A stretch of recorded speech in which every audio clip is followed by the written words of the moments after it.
All right, so we've replaced Hejka with Andrew Aydt, our assistant director of hitting. He works with a bunch of our big league guys, so he's dealing with these deliverables a bunch in order to prep for specific pitchers. So we have another example from the weekend of May 9th that is a projected matchup of Corbin Burns versus the LA Dodgers. We chose Shohei Ohtani specifically to look into and kind of get Andrew's perspective on how to interpret these reports and make them actionable for hitters.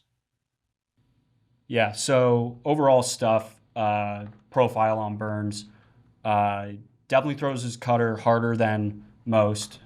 We want to switch here. You can actually see what you're looking at. Um, yeah, Burns definitely kind of a three-pitch guy against lefties. So cutter primary, throws it hard. That's the pitch he's known for. Also throws the curve a decent amount, and then change up the least relative to those. Mixed in a slider previously, but we can see with the usage on the bottom, hasn't used it much in 2025. Does anything jump off the page just from a stuff perspective, or are you kind of using stuff to like take notes, and then when I see location stuff, I'll tie it all together? Yeah, just kind of getting an overall look at his whole arsenal. Stuff is great to look at it. What is his best pitch? Like, Mm-hmm. what is he gonna want to go to when he like needs to get an out? Yeah. Especially if it's the highest usage pitch, you can probably just bet on that's the most common thing you're gonna see. Mm-hmm. But to start, usually I love to just start by like simplifying and eliminating pitches where we Mm-hmm. can. So like Burns is here, you can see a 4 pitch arsenal. He's really like a 5 pitch arsenal because he also has the sinker. Yep. Just doesn't use that against lefties, so that's like immediately eliminated. Mm-hmm. If you look at the slider, like last year, like over like 1% chance of him throwing it. When he does, it's still only in the zone at a 25% rate. Yeah. So it's why even game plan for that, Mm-hmm. essentially. It's a very low chance of him throwing it. And even if he does, it's probably going to be a ball. It's not really something we want to hedge a bet on at all. Hasn't used it against the lefty so far this year. Since we're having this conversation right now, that could change. It's one of those things that we're going to go with looking more at a 3 pitch mix here. Kind of hedge our bets in that based off the counts, based off how well he locates stuff, where he's going to kind of miss, Mm-hmm. like those things. So we can start looking at like execution grade, Yeah. stuff like that. But main thing is like you can't hit everything, you can't cover everything, can't cover every pitch, every part of the zone. So for delivering this to a hitter, the more we can simplify, the more we can like hedge a bet of to be on time and get the result that you want. If you're more power guy, you're trying to get more of your swing off, hedging a bet to do more damage. Mm-hmm. More of a contact guy, you're just trying to hit something hard, lower, essentially whatever sets up with your bat path, Yeah. kind of. But yeah, like I said, can't cover everything, so it's like more we can simplify it, the better. With Burns, like we're looking at more of like a 3 pitch mix. He's going to rely on that cutter Mm-hmm. essentially. Yeah, one thing I noticed from the table I thought was interesting that the miss distance on the cutter, like elite, when it's 10 and change, but the execution grade wasn't as good. And yeah, Marek, if you want to go to the next page, I think a lot of reason for this is his locations are not what we'd expect. So these are heat maps we have showing the actual location pitches were thrown with the whiff percentages by location and then xwOBAcon by location. And like you said, he really tries to backdoor that cutter. Yeah, Like it's hard enough that he can do that. It's not playing more like a breaking ball, but definitely jumped out to me that he's not really getting it in on the hands much. It's more trying to backdoor it, but also missing over the plate some, which our execution grade taking the run value of a pitch where it was expected to be thrown with the intended location and then the actual location, taking the difference between those. That's an indication that he doesn't miss by much, but he is missing in the wrong direction. Like you may be able to catch a mistake pitch if you're sitting on that cutter looking for it specifically away. Yeah. Does anything on these specific heat maps indicating a guy's ability to stay in locations with whiff trends or places where you can hit the ball hard jump out immediately, or is this kind of a wash? I know the way we use this is kind of as an appendix page for like if we need to dig deeper on something. Yeah, I mean, I think his cutter is interesting too, mostly the location wise, like you talked about, but also he doesn't get a ton of whiff with it. And you can see on the heat map there of where his like expected whiff is. It's at the top of the zone, and it's just more. I think that's a whiff up there because no one's expecting it there. Yeah. Also, like he's trying to stay low down and away with it. When he misses, he's missing more over the heart, just kind of it's breaking back over the middle some. Mm-hmm. And then he has the random one that gets to the top of the zone that is probably a low sample up there that has the Yeah. miss there. But most of the damage is going to come on him just missing down over the middle there. Mm-hmm. And I don't think anyone's looking up on the zone on him too because he doesn't have anything with ride. Yeah. Everything has more vertical break, more depth on it. So most guys are just going to be looking more towards the bottom of the zone on him, and also just like trying to eliminate chase below the zone because that's like where he's going to like have like a good result on you is if he can get you to chase down out of the zone. Yeah. Do you find so? How does that approach differ from a guy that, like we just went over Yamamoto? So like throws his fastball up in the zone, throws a splitter below the zone, has a big loopy curveball below the zone. So you have to cover like a wide variety of potential pitches, like mix plus. We talked about our Arsenal stuff previously. But a guy like Burns, yeah, you're basically blocking off. He rarely gets above the middle point of the strike zone there, then does a pretty good job burying his curveball or leaving it uncompetitive out of the zone.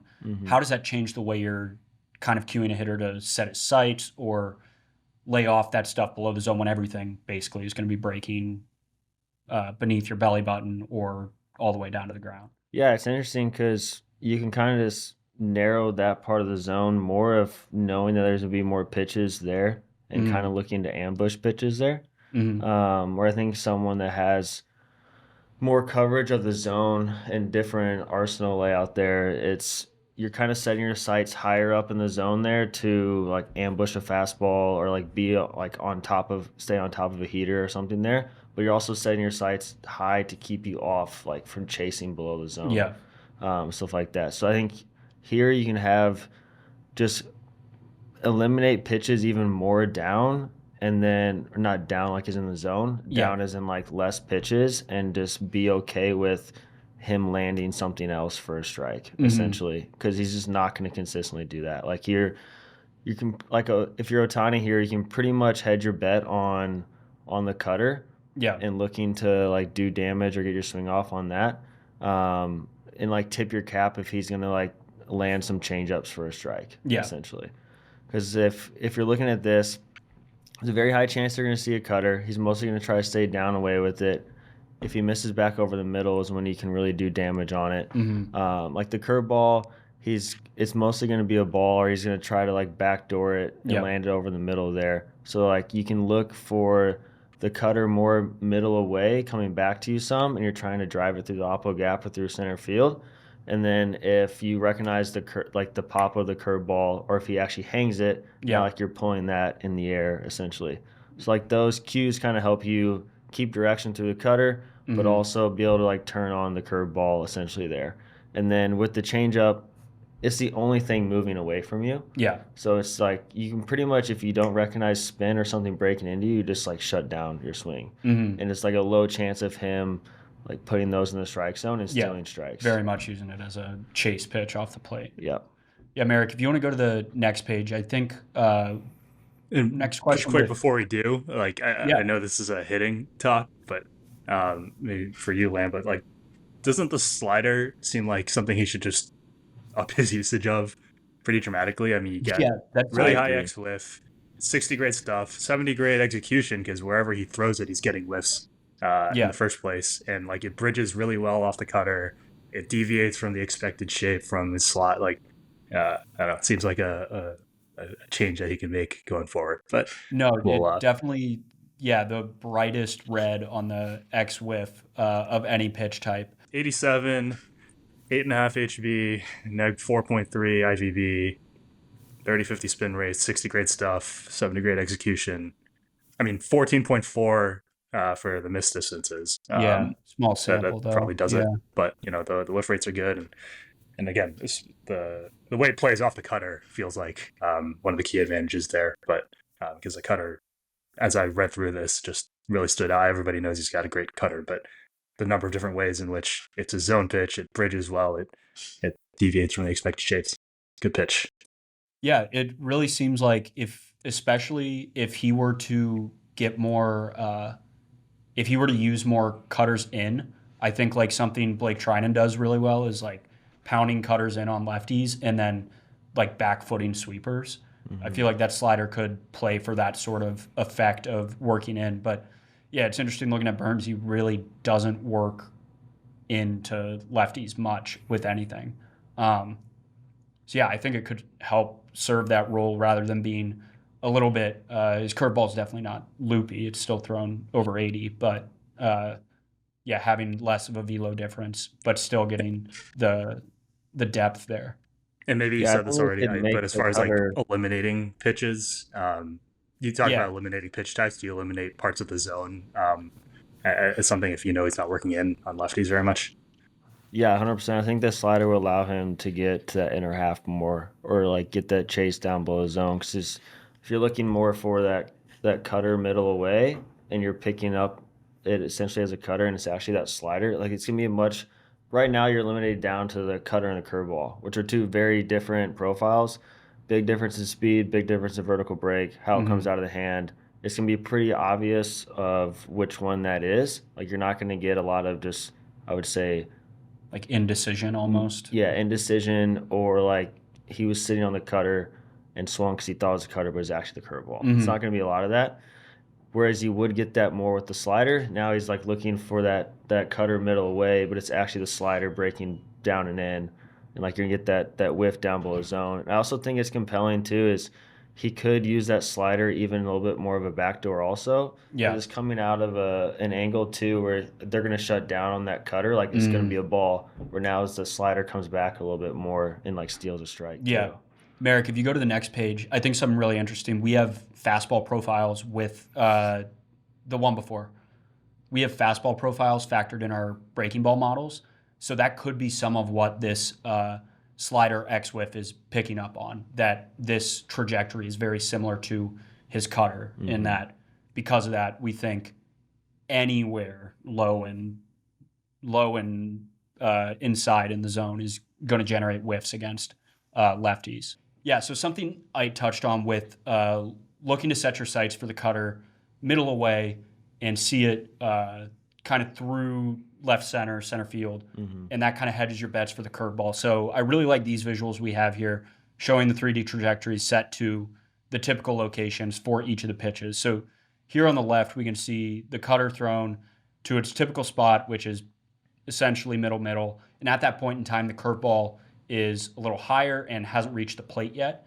By the time it does reach the plate, it kind of ends up low and away. So, yeah, Andrew, if you want to elaborate on just kind of when you're looking to hit the cutter a certain direction, you can mess up, or I wouldn't say mess up because what you're saying is it could be more recognizable. You can set yourself up to start your swing in that way, and as you recognize it, easily adjust to pull that curveball for a home run. Yeah, and so it partially here with Burns too, it goes into him not really coming inside with the cutter unless it's a miss. So you can actually kind of set your timing up to see this cutter a little bit deeper Yeah. as you're looking for it middle away. So you can let it get deeper, and then especially a guy like Ohtani has a lot of juice to the opposite field. He can hit this pitch out to the opposite field. Yeah. So like you can let it get deeper. You're picking it, have longer to pick it up. You're looking to hit it more oppo or to center field if it starts to come back in a little bit more. And that letting it get deeper timing, like you're seeing here, the cutter's already getting to the plate. The curveball is not there yet. So this still gives you some margin of error to hit the curveball also because you're seeing that deeper. Now if he starts to leak that curveball back over the middle, your timing is set up to pull that ball in the air essentially. Yeah. And I think it's really interesting with Ohtani also because as Ohtani is a hitter here, you're looking at you've eliminated down basically to two pitches with the cutter and the curveball kind of laying off the changeup.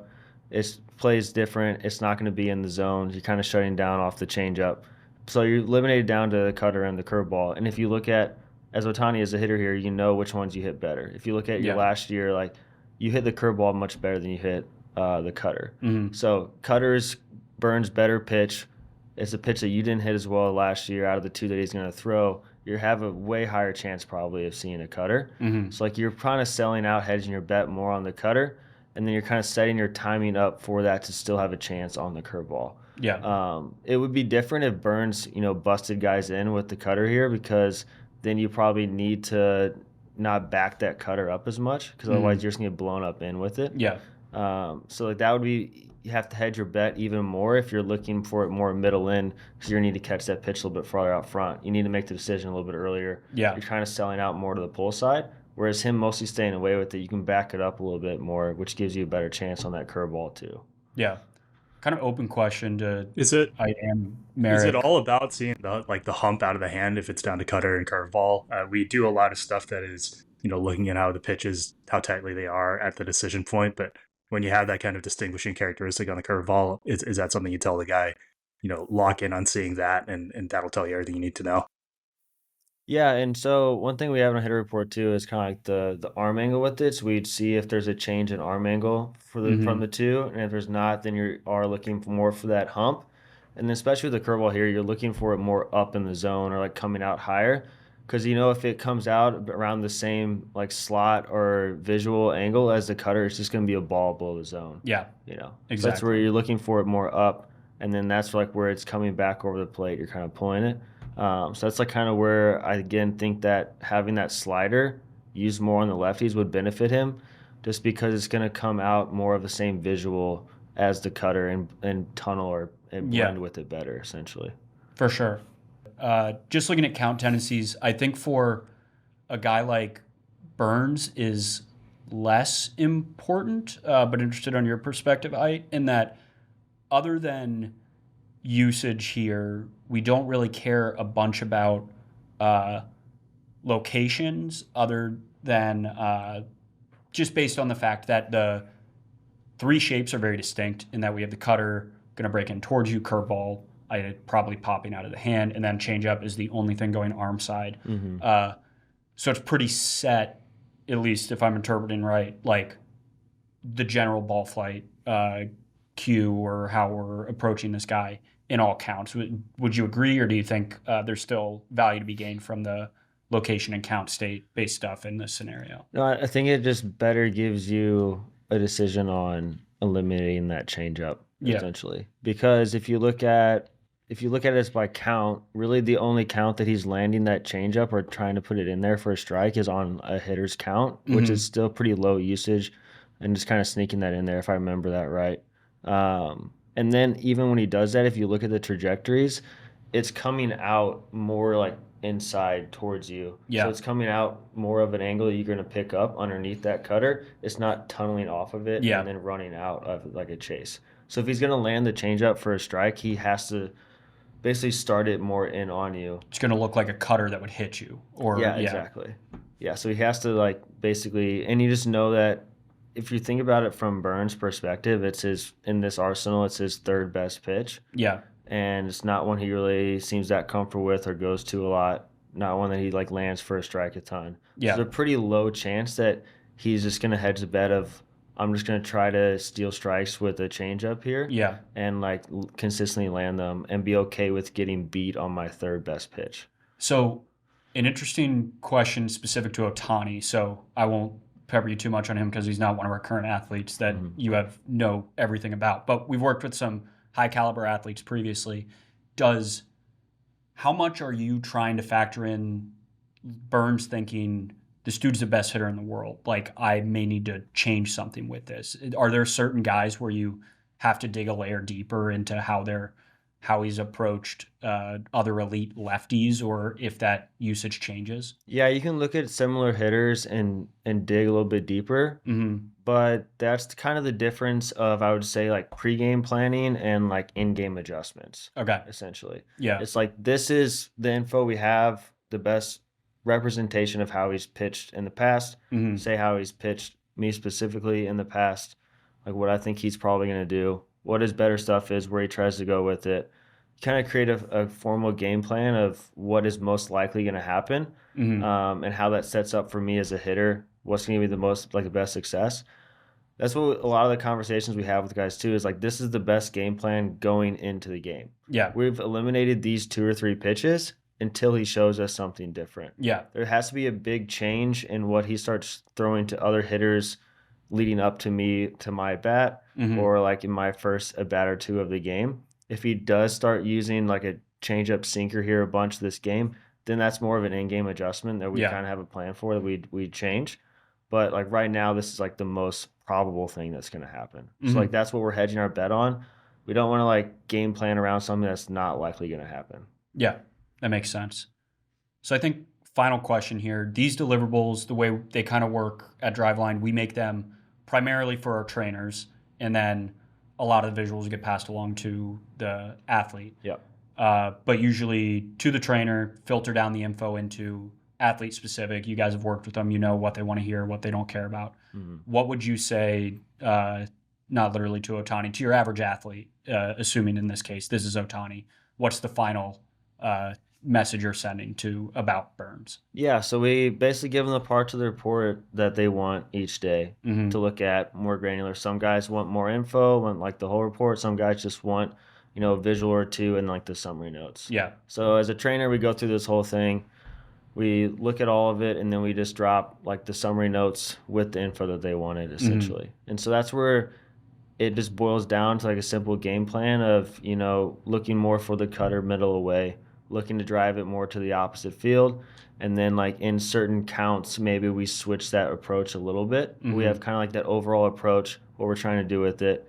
And then maybe like any like outlier situations, like, hey, in a 2-1 count, he goes to this pitch like way more. Something like so. Maybe that's the one time we don't sit on the cutter or something if he's just trying to like flick over, curveballs in those situations. But we have kind of like that bigger like formal game plan with the ball flight target, and then probably like a 2-strike approach essentially, which like for certain guys that changes quite a bit just because maybe it's you have to look for a certain pitch more to keep you off something else, because most time when guys are getting to 2 strikes, they're seeing the higher stuff plus trying to get them to chase out of the zone.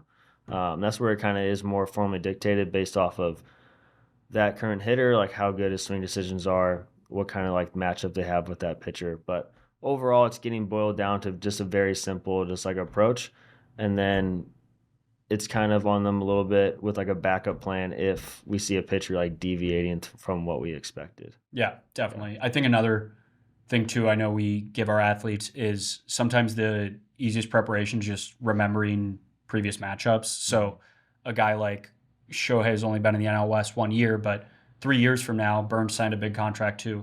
He's probably going to know how Burns is going to attack him. So something we're not showing, we also are offering, we show them any previous damage they've done against that guy, which I think can be a helpful, just quick reminder of, here's this whole at bat that ended in a 8-pitch walk or went yard on the first pitch, whatever.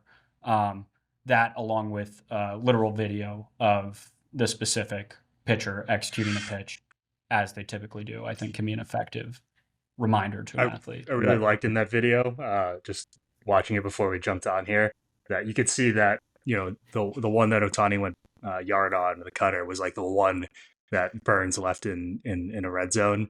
He was dotting basically every other one in their match of history and getting decent outcomes for it. But the one that he left in a spot where Ohtani could do damage, he absolutely did damage on.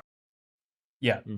I would imagine it takes more buy-in from your perspective, saying, hey, we're going to look for this middle away. Sometimes he misses over the plate, and then show him a video of here's where he missed over the plate and you went yard. You went yard. Yeah. Let's do this again. Yeah. makes it easy to prep for. Yeah.